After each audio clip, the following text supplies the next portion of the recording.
ဒီနေ့ကျမမွေးနေ့ဖြစ်ပါတယ်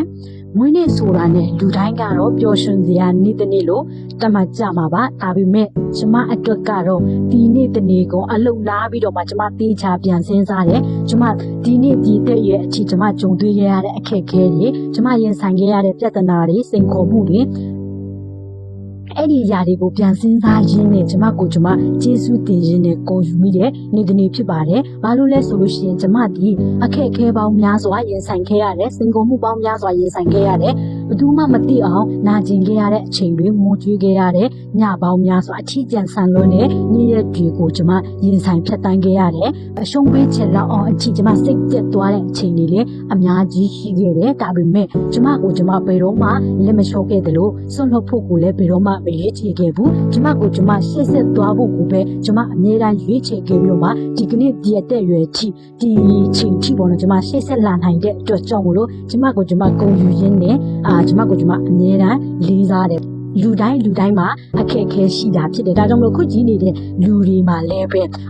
ဖော်မပြနိုင်ဘူးလောက်အောင်အကျုံတွေ့နေရတဲ့အခက်အခဲတွေစိတ်ပိစီးမှုတွေပြီးတော့ကြတော့လောကဓာတ်တရားတွေကိုကြုံကောင်းကြုံနိုင်လိမ့်မယ်ဒါပေမဲ့အဲ့ဒီအရာကြီးဟာခဏတာဆိုတာကိုတတိယပြီးတော့မှကိုယ့်အိမ်မက်ကိုဘယ်တော့မှမစွန့်လွတ်ပါနဲ့ကိုဘယ်တော့မှလက်မလွတ်ပါနဲ့ပြီးတော့ကြတော့ကိုယ့်ရဲ့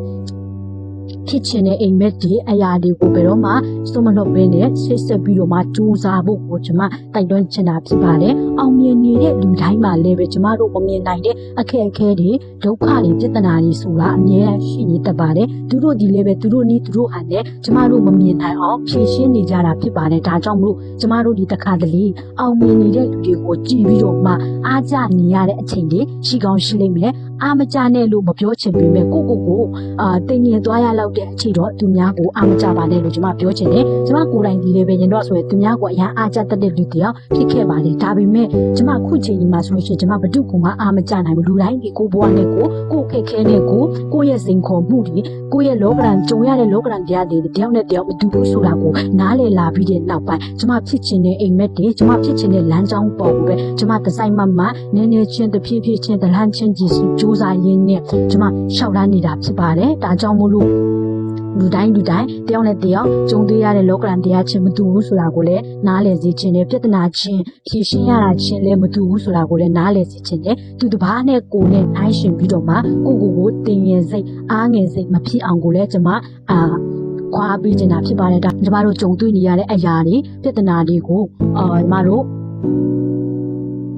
အတွေ့အကြုံတစ်ခုယူတယ်လို့တတ်မှတ်ပြီးတော့မှရှေ့ဆက်ပြီးတော့မှဆောင်ထားနိုင်ဖို့ကိုကျမရဲ့မွေးနေ့မှာအားလုံးကိုခွန်အားပေးချင်တာဖြစ်ပါတယ်ဒါကျမရဲ့ဗီဒီယိုလေးတွေကိုသဘောကျတယ်ခွန်အားရတယ်ဆိုလို့ရှိရင်ကျမကို follow လုပ်ချင်အားဖြစ်တယ်လို့ကောင်းကျမကို comment ရေးချင်အားဖြစ်တယ်လို့ကောင်းကျမကိုဝင်ရပေးလို့ရပါတယ်ရှင်နောက်ဗီဒီယိုမှာပြန်ဆုံတွေ့ပါမယ်ဘိုင်ဘိုင်ပါ